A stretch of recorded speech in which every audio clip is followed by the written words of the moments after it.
Drama serial मेसनी की second last episode में आप देखेंगे कि दानियाल अब ऑफिस से रिजाइन कर देता है। जब वलीद को दानियाल का रेजिग्नेशन लेटर मिलता है तो वलीद दानियाल से जाकर कहता है कि ये तुमने क्या हरकत की है, ये तुम्हारा अपना ऑफिस है और तुमने अपने ऑफिस से ही रिजाइन कर दिया है।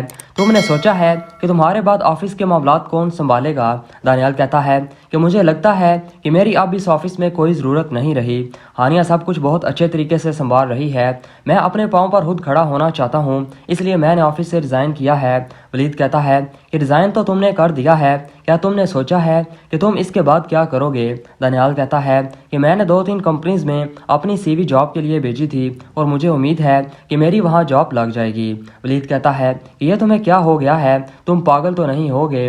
अपनी इतनी बड़ी कंपनी को छोड़कर तुम दूसरी कंपनियों में चंद हज़ार की नौकरी करोगे। दानियाल कहता है तो फिर मैं और क्या करूं, आपकी इस कंपनी में भी तो मेरी हैसियत एक मुलाजिम जितनी ही रह गई है, तो फिर यहाँ मुलाजमत करूं या कहीं और, इससे क्या फ़र्क पड़ता है। वलीद कहता है कि दानियाल ये तुम कैसी बातें कर रहे हो, तुम इस कंपनी के मुलाजिम नहीं बल्कि मालिक हो। दानियाल कहता है कि अब्बू मुझे झूठी तसल्लियाँ मत दें, मैं ये बात अच्छी तरह से जान गया हूँ कि मेरी औकात क्या है।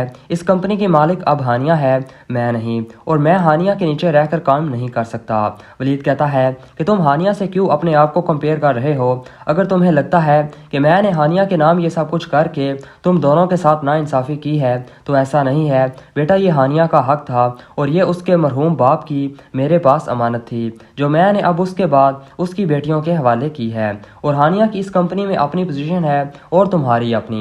मैं चाहता हूँ कि तुम दोनों मिलकर इस कंपनी को आसमान की बुलंदियों तक लेकर जाओ। और वैसे भी हानिया ने मुझे बताया था कि तुमने खुद कंपनी की तरफ से मिलने वाली गाड़ी की चाबी हानिया को दी थी और अब तुम खुद ही रिज़ाइन भी कर रहे हो, तो इस सब में हानिया बेचारी का क्या कसूर है। दानियाल कहता है कि कसूर तो किसी का भी नहीं है, वो भी अपनी जगह सही है, आखिर को वो आपका खून है और इस सब की असल हकदार भी।